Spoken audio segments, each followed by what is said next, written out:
বাংলার বিখ্যাত লোকচিত্র কালীঘাট পটচিত্র শিল্পকে যিনি বিশ্বনন্দিত করে তুলেছিলেন তিনি স্বনামধন্য চিত্রশিল্পী যামিনী রায়। তাঁর ১৪০তম জন্মদিনে চিন্তনের শ্রদ্ধাঞ্জলি।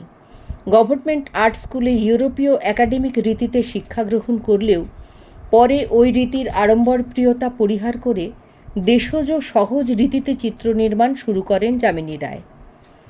বাংলার লোকপুতুল, শিশু, গ্রাম বাংলার সরল মানুষের দৈনন্দিন জীবনের সুখ দুঃখের চিত্র ইত্যাদিকে তার ছবির ফর্ম হিসেবে গ্রহণ করেন।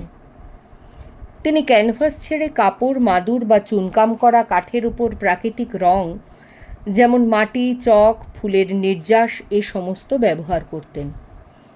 নিজস্ব বাঙালি সংস্কৃতি ও ভাবধারার জন্য তিনি গর্বিত ছিলেন। তিনি বহুবার বিদেশ থেকে আমন্ত্রণ পেয়েও কখনো বিদেশে যাননি। বলতেন, আমরা গরিব দেশের মানুষ, এত পয়সা খরচ করে ওদের দেশে যাব কেন? ওদেরই বরং উচিত আমাদের শিল্পকলা দেখে যাওয়ার। এমন দেশজ ভাবধারা সম্পন্ন বিশ্ববন্দিত চিত্রশিল্পী যামিনী রায়কে শ্রদ্ধা জানিয়েছেন আসানসোলের কবি ও বিশিষ্ট চিত্রশিল্পী নীলোৎপল ভট্টাচার্য।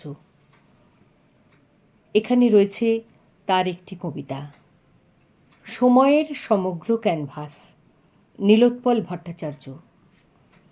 চারদিকে কত রং, কত কত রঙের ছড়াছড়ি। মাটি থেকে স্পর্ধায় আকাশ ছুঁয়েছে এক একটি রঙের গম্বুজ। এত রঙের মধ্যে শুধু কয়েকটি রঙকেই আত্মলগ্ন করে চিনেছি, জেনেছি আমি। সমস্ত রঙকে এখনো চিনতে ও জানতে পারিনি। কয়েকটি রঙে লেগে আছে জীবনের গভীর বিষাদ। মৃত্যু বিষণ্ণতার কাছে তারা শুধু হৃদয় ভর্তি করে রাখে সুদীর্ঘ বিচ্ছেদ। আর ঘন পুঞ্জীভূত বৈরাগ্য, বিলাপ, জন্মবিষাদী বলে সেই সব রঙগুলিকে আমি কখনো এড়াতে পারি না। দুহাত বাড়ালে পোষা পাখির মতো তারা খুব কাছে চলে আসে। শুধু আমাকেই তারা খুব ভালোবাসে। আমার প্যালেট থেকে এক বুক বিষাদ মাধুর্য নিয়ে ওরা মাঝে মাঝে সোজা চলে যায় আমার ক্যানভাসে। শুধু কি প্রকৃতি, নানান রঙে আপাদমস্তক চোবানো মানুষ। সতর্কতার সংকেত তাই লেগে থাকে চলমান মানুষের মনে। যামিনী রায়ের তুলিতে আঁকা দীর্ঘ দুটি চোখ অন্তরঙ্গ মগ্নতার মৃদু সন্ধিতে আমাকে ডাকে বারবার।